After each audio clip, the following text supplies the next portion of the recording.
વાલા ભક્તો, આપ નિહાળી રહ્યા છો પુરુષોત્તમ નારાયણે વડોદરાના પ્રેમી ભક્તોને પ્રસાદીના આપેલા લક્ષ્મીનારાયણ દેવ. આ લક્ષ્મીનારાયણ દેવ જ્યારે ભગવાન સ્વામિનારાયણ 1883માં વડોદરા હતા, એ વખતે અહીં વડોદરાના રામચંદ્ર વદ, શોભારામ શાસ્ત્રી, નારૂપંત નાના, ચિમનરાવજી વગેરે અનેક ભક્તો ત્યાં ગયેલા, જગજીવનભાઈ વકીલ, બાપુભાઈ સરવરિયા વગેરે, અને એને પ્રાર્થના કરી, હે મહારાજ, વડોદરાની સંપત્તિ કહેવાય એવા લક્ષ્મીનારાયણ દેવ અમિતચંદભાઈ વણિકના પરિવારને ત્યાંથી આપે અહીં વડતાલ ધામમાં પધરાવ્યા છે. તો એવા જ પ્રતાપી દેવ અમને આપો, જેથી વડોદરાવાસી તમામ ભક્તો સુખી થાય. એ વખતે પુરુષોત્તમ નારાયણે અતિ પ્રસન્ન થઈ અને આ લક્ષ્મીનારાયણ દેવ પ્રસાદીના ભગવાન સ્વામિનારાયણે આપેલા છે. સાથોસાથ એક પંચરત્નનો ગુટકો પણ આપ્યો હતો. આ બધી જ પ્રસાદીભૂત વસ્તુ લઈ અને વડોદરાવાસી ભક્તો વડોદરા પધાર્યા. પછી યોગ સમ્રાટ ગોપાળાનંદ સ્વામી જ્યારે આવ્યા, ત્યારે રામચંદ્ર વૈદ, એમના ધર્મપત્ની અમૃતબા, એમની દીકરી વગેરે કહ્યું કે સ્વામી, અમે જે અમારી સંપત્તિ છે એ ભગવાન માટે અને સત્સંગ માટે છે, માટે આપ એને સત્સંગ માટે વાપરીને સાર્થક કરો અને અહીંયા સુંદર મંદિરનું નવનિર્માણ કરો. પછી સ્વામિનારાયણ સંપ્રદાયનો અજોડ, અનુપમ અને અલૌકિક ઇતિહાસ છે કે યોગ સમ્રાટ ગોપાળાનંદ સ્વામીએ શ્રીજી મહારાજ ધામમાં ગયા પછી માત્ર 1.5 જ વર્ષ બાદ પહેલાં અહીંયા સૌ પ્રથમ આ વાડી વિસ્તારમાં નાથ ભક્તના ઘરની બાજુ સદાશિવભાઈ પાઠક, ભાનુભાઈ પાઠક વગેરેના પ્રસાદીભૂત જે વંડાઓ હતા, પ્લોટો હતા, એને એ લોકોએ સમર્પિત કર્યા. ત્યાં ગોપાળાનંદ સ્વામીએ સંવત 1887 વસંત પંચમીના પાવન દિવસે હરિમંદિર તૈયાર કરી આ પુરુષોત્તમ નારાયણે આપેલા લક્ષ્મીનારાયણ દેવ પધરાવેલા પંચરત્નોનો ગુટકો પધરાવ્યો.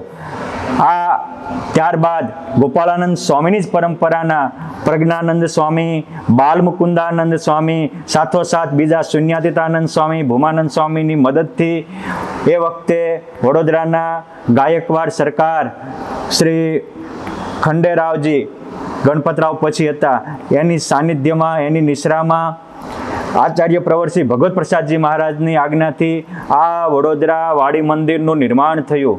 આ મંદિરને નિર્માણ થયું. આ લક્ષ્મીનારાયણ દેવ પધરાવ્યા, રાધાકૃષ્ણ દેવ પધરાવ્યા, ઘનશ્યામ મહારાજ પધરાવ્યા. એને હવે ટૂંક સમયમાં, ટૂંક કાળમાં 150 વર્ષ પૂર્ણ થઈ રહ્યા છે.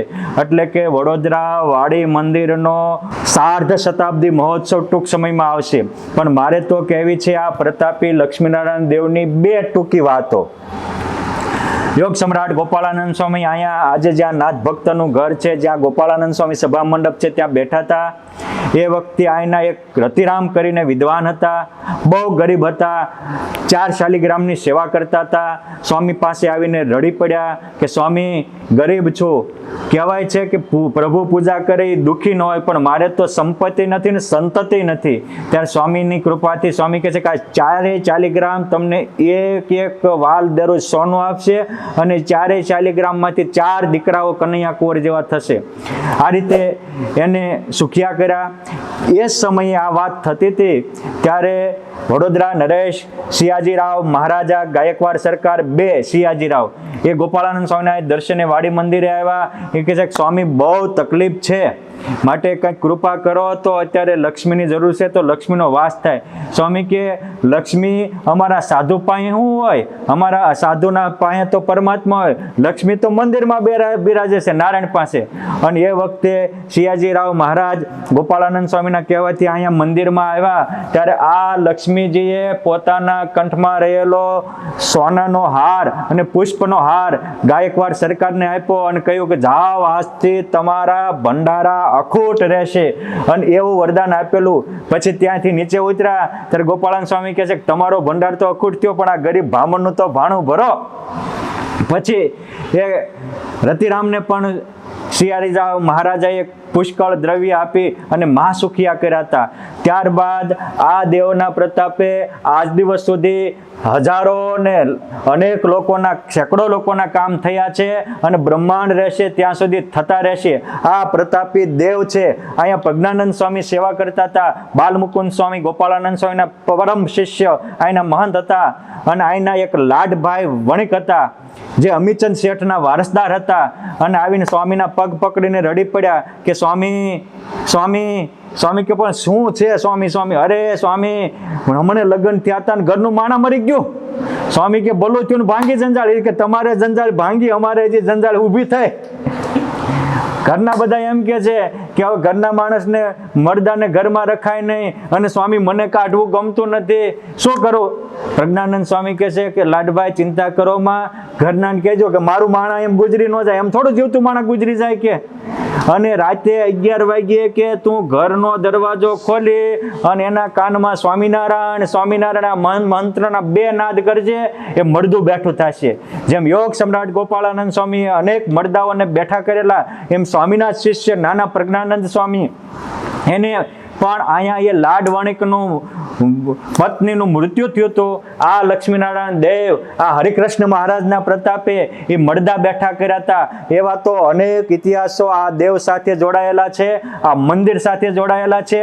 આ એ પ્રસાદીની જગ્યા છે કે જ્યારે પુરુષોત્તમ નારાયણ ગાયકવાડ સરકારના કહેવાથી 9 ગજા હાથી ઉપર અહીંયા વડોદરામાં પધાર્યા ત્યારે અહીંયા નાથ ભક્તના ઘરે પધાર્યા હતા. આ બધી જ જગ્યા પુરુષોત્તમ નારાયણે પગલા કરીને પાવન કરેલી છે. તેની બાજુમાં જ સદાશિવભાઈનું ઘર હતું. એમની દીકરી ઉમૈયા, એની ત્યાં તો અનેક વાર મહારાજ દિવ્ય રૂપે આવેલા છે અને અનેક લીલાઓ કરી છે. પરંતુ આપણે એ લીલાઓ એ સ્થળે જઈને માણીએ, અત્યારે તો આ જાણીએ. અને ભગવાન સ્વામિનારાયણ જ્યારે આવ્યા ત્યારે ભગવાને અહીંના ભક્તોને રાજી થઈ અને આ પ્રસાદીનો ખેસ આપેલો, પ્રસાદીની પાગ આપેલી, ભગવાનને આપેલો ગુટકો પણ અહીંયા છે.